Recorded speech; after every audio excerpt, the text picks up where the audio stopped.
Assalamu alaikum guys. Today we are going to start our lesson on identification of ions. So do work hard and consistency is the key of success. So let's begin our lesson, identification of ions. Bismillahirrahmanirrahim.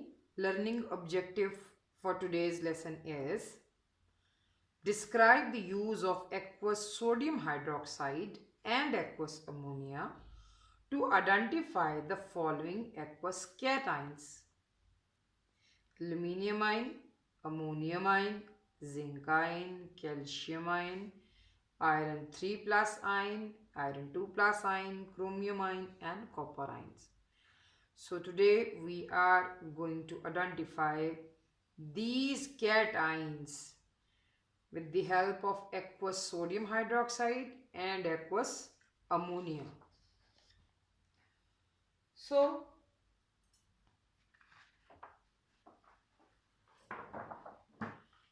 to identify the cations, first of all, we will have a salt solution. In the first step, we will identify the cations because of the by using aqueous sodium hydroxide. First of all, if we have the salt solution which is colorless, if the salt solution is colorless, then we will observe and conclude that the transition metal ions are not present in it. Again, I am repeating. If the solution is colorless, transition metal ions are not present because transition elements are colored. So in colorless solution, no transition metal ion is present. But if the salt solution is colored solution, in observation we observe that salt solution is colored solution, then we can say transition metal ions are present in it. So here are two salt solutions. One is colorless and another one is colored solution. First of all, we would like to have a look on the colorless compounds, how they are going to give us the result by using aqueous sodium hydroxide. First of all, in the first step, till here, we will use and add few drops of aqueous sodium hydroxide.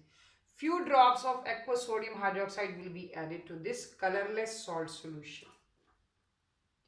So, if the result by adding the few drops in this test tube which is having colorless solution, if the result is the following, then we will say these ions are present. If the solution is going to form white precipitate, we can say calcium ions are of white precipitate. Calcium ions may be present. Okay. If again white precipitates are formed, then another ions can be present. White precipitates can be formed by zinc ions. And if another white precipitates will form, then we can say aluminium ions may be present. If any one of the reaction take place in this test tube, for example, white precipitates are formed by adding few drops, then we can have three options like calcium ions, zinc ions and aluminium ions. So if we have three test tubes with the white precipitates, then we can say calcium ions, zinc ions and Al3 plus ions are may be present but not confirmed. In the initial stage, these three ions can be present. If we will have a look on a test tube where there is no change, then what we will do? We will provide little heat to this salt solution. We will warm this solution. After warming this solution, pungent smell gas will be given off, which we will test by the presence of red litmus paper, and red litmus paper will turns blue. By heating this salt solution where there is no change, we will warm this solution and we will test the gas which will be evolved through the moist red litmus paper. Red litmus paper turns blue. It means ammonia gas is produced, which is alkaline in nature. Okay, if we will add excess NaOH to this salt solution, then we will observe what observations and conclusions can be made. Like, in the same, again I am repeating, in the same test tube, we have added first few drops.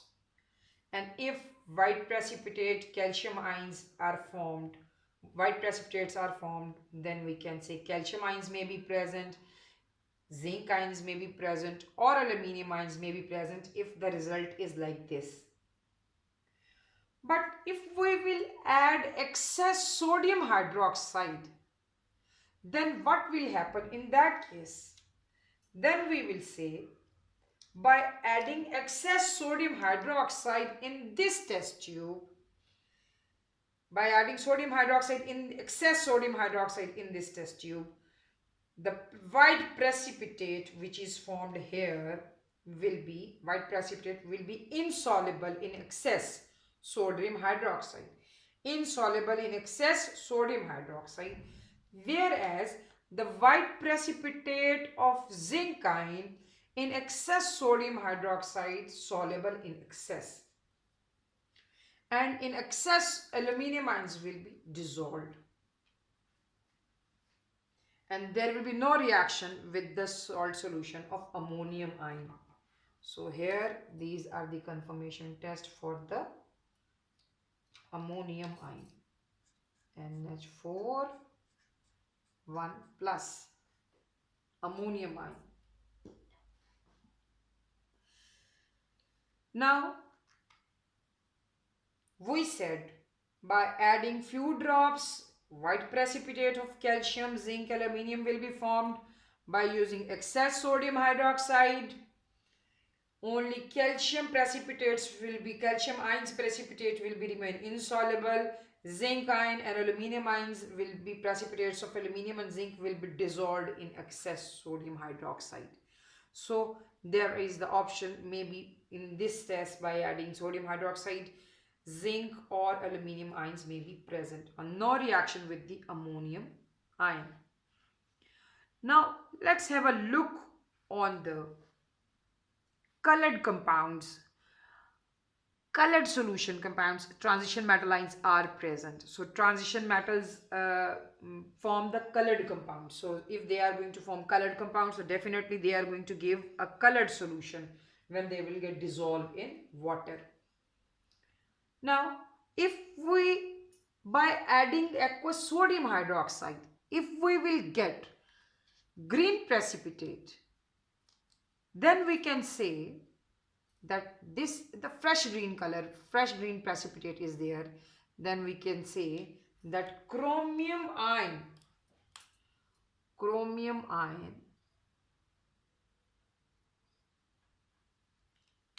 not visible enough, chromium ions can be present. By adding few drops in the colored solution, if the green precipitates will be formed, we will say chromium ions are present. If the dirty green, pale yellow green, pale green or dirty green color is formed, then we will say Fe2 plus ions may be present. If the color result after adding few drops of sodium hydroxide, red brown precipitates will be formed, we will say that Fe3 plus ions may be present. Fe3 plus ions may be present. If we say that by adding few drops of sodium hydroxide, blue blue precipitates are formed, then we will say copper ions are present. Cu2 plus ions are present. So by adding few drops in this salt solution, if the result is green, light green precipitate, then we will say chromium ions may be present. If the green, dirty green, pale green color is present, then we will say Fe2 plus ions are present. If we can say red brown precipitates are present, we can say Fe3 plus ions are present. And if red brown color Fe3 plus, and if the light blue color is there, then we will say copper ions may be present. Now, if we will see the effect of excess of aqueous sodium hydroxide, these were the results with the few drops of sodium hydroxide. Now, here are the results with the excess sodium hydroxide. So, in excess sodium hydroxide, the chromium ions will be soluble in excess. We will say that these ions are soluble in excess. Whereas Fe2 plus ions are insoluble in excess. Fe3 plus ions are insoluble in excess. And Fe3 plus are insoluble in excess. All the precipitate except chromium is the colored one, which is the precipitate of this ion will be dissolved in excess sodium hydroxide. Otherwise, Fe2 plus will remain insoluble, Fe3 plus will remain insoluble in excess sodium hydroxide. Copper 2 ions will be insoluble in excess aqueous sodium hydroxide. So, this was the results of cations by using aqueous sodium hydroxide in the salt solution. So, we will see the effect of these ions on aqueous ammonia. If we will see, okay, now by adding aqueous ammonia to this salt solution, what results will be made? If we will add few drops to this salt solution, white precipitate of calcium ions, no, there will be no change. There will be no reaction, no change. Slightly change will be there, but with calcium ions there will be no change. If we will talk about zinc ion will be soluble in excess, and we will say that zinc ions are confirmed. Aluminium ions are insoluble in excess, white precipitate.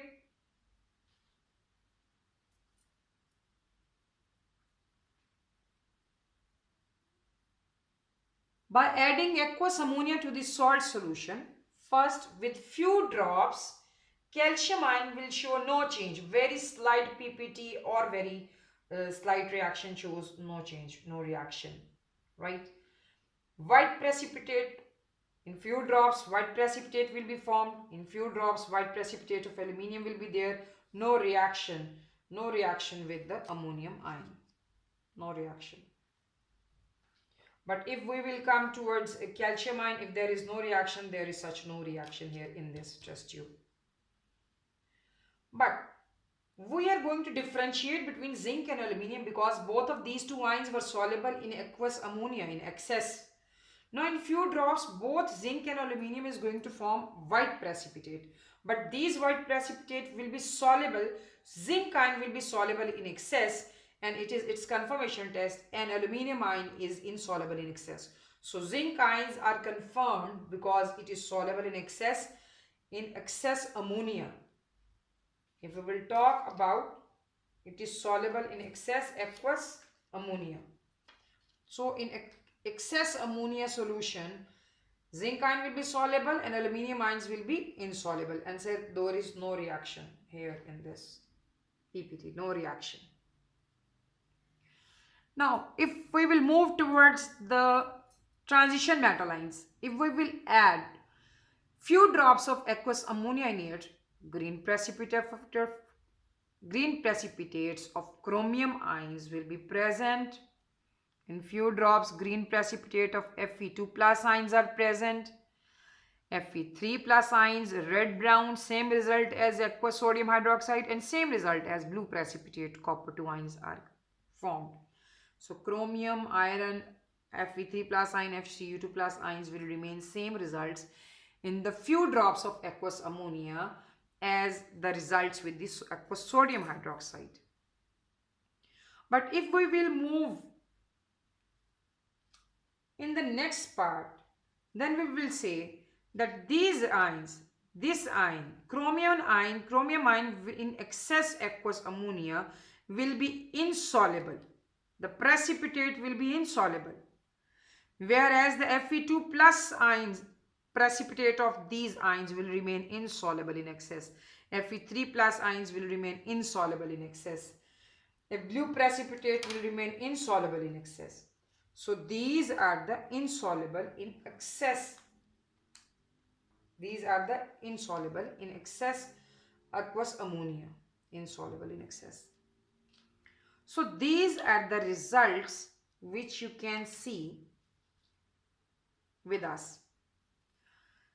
There is a little trick to memorize it. Like you can say green crow and fan. Green color, green crow and fan. Fan. Remember, crow, fan are the green color. Blue cup. Blue cup. CU cup. Blue cup. And try to memorize this as it is iron, red, brown. So these two colors, crow, fan, green colors, green crow fan, blue cup. Blue cup, copper ions are of blue cup. In excess, the result will be changed in excess ammonia. Copper color will gives us, copper precipitate will dissolve in excess ammonia and gives us deep blue solution. When precipitate will dissolve, the solution will be formed. So deep blue solution will be formed in aqueous ammonia of salt solution. When we will add aqueous ammonia to the salt solutions, these results will be made. If we will see this sheet, what happens actually when we add sodium hydroxide from the sodium hydroxide ions will combine with the copper ions. Actually the blue precipitates are of copper hydroxide. Iron hydroxide, green precipitate, iron 3 hydroxide, red precipitate, zinc hydroxide, white precipitate. Basically, these are the metal hydroxides which are giving us these colors. Whereas ammonium ion, when react with hydroxide, when we will provide heat to it, after giving heat to this, water and ammonia gas will be formed. So, I hope so that you learned in a good manner and you can be able to identify these cations by using aqueous sodium hydroxide and ammonia. And I hope so you learned that. Describe the use. In the final in the last we are going to check what we have done. Describe the use of aqueous sodium hydroxide and aqueous ammonia to identify the following cations. So if we have done it, watch this video again, reinforce these concepts. Consistency is the key of success. Keep working hard and don't compete with anyone. Just give your the best. So signing off, Miss Aisha Manzoor.